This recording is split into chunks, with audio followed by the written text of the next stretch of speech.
দিদি, ও দিদি, এত ভাওতাবাজ, এত দঙ্গবাজ। टीएमसी को बचाने वाला कोई नहीं बचा है। বিজেপি হচ্ছে দানবের দল, রাবণের দল। খেলা তো হবেই।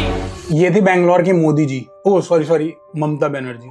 एक्चुअली कुछ लोग मोदी जी और ममता बनर्जी को काफी हद तक सेम मानते हैं, और आज हम इसी बारे में बात करेंगे कि वो कैसे सेम है और कैसे ममता बनर्जी पावर में आई और जब से आई है तब कैसे डोमिनेट कर रही है। कोलकाता के शाम बाजार की निकली हुई एक छोटी सी लड़की कैसे वेस्ट बंगाल की पहली वुमेन चीफ मिनिस्टर बनती है और आज के टाइम में ओपोजिशन की स्ट्रॉन्गेस्ट लीडर में से एक है। ममता बनर्जी का जन्म 1955 में हुआ था।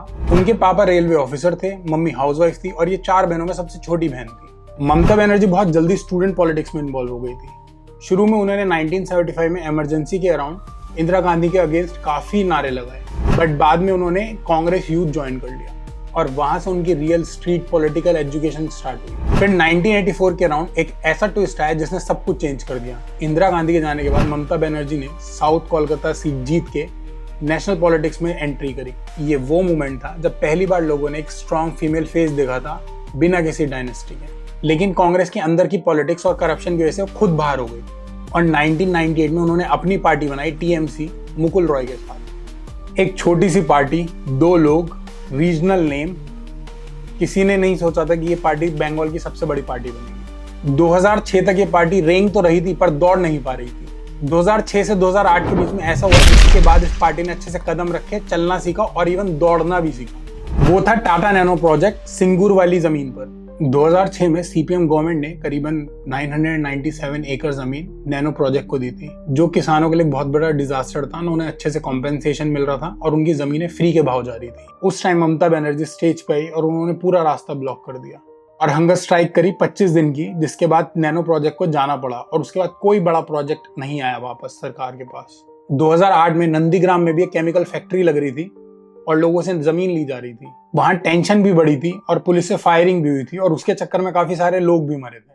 और यहाँ भी ममता बनर्जी सफेद साड़ी में नंगे पैर सड़क पे चली, सबको साथ लेके, जहां सबको पता चल गया कि एक नई फीमेल लीडर पैदा हो चुकी है, जो 2011 के रिजल्ट में क्लियर भी हो गया।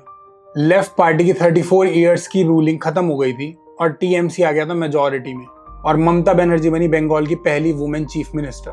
ममता बनर्जी ने इसके बाद माँ माटी मानुष के अंडर काफी सारे वेलफेयर स्कीम निकाले। कन्याश्री स्कीम, जिसमें 14 से 18 साल की लड़कियां स्कूल से ड्रॉप आउट ना करें, स्वास्थ्य साथी, लक्ष्मी भंडार, ऐसे कई सारी स्कीमें निकाली जिससे लोग उनसे जुड़े रहे। पर वहीं इलेक्शन के टाइम पे रिपोर्ट्स आती हैं टीएमसी के सपोर्टर्स लोकल लेवल पर लोगों को धमकाते हैं और फोर्स करते हैं वोट देने के लिए। Booth capturing, EVM related complaints, ऐसा कुछ ना कुछ चलता रहता है जो एक शक पैदा करता है। इन्वेस्टिगेशंस जैसे ईडी और सीबीआई, इनके पास कई सारे नए केसेस आते हैं, डॉक्यूमेंट्स और फाइल्स मिलते रहते हैं, cash for jobs, tenders for money, अलग अलग टाइप के स्कैंडल्स पकड़े जाते हैं। जैसे कि मुकुल रॉय के केस में हुआ, जो टीएमसी के फाउंडर मेंबर थे। जैसे ही उन्होंने बीजेपी ज्वाइन की, अगले ही दिन उन पे 16 से 17 केस हो गए, एक्सटॉर्शन, करप्शन, मर्डर, सब चार्जेस लेके। ऑल्दो ममता बनर्जी खुद को इन सबसे दूर रखती है, लेकिन सबको ऐसा ही लगता है कि ये सिंडिकेट उनकी वजह से ही ग्रो हो रहा है। और मानो मत मानो, ममता बनर्जी एक अच्छी परफॉर्मर है। उनको पता है कि इमोशन को कहाँ पॉलिटिक्स में इन्वॉल्व करना है। और अगर आप बात करें 2026 के बंगाल इलेक्शन के बारे में, BJP versus TMC full swing पे है।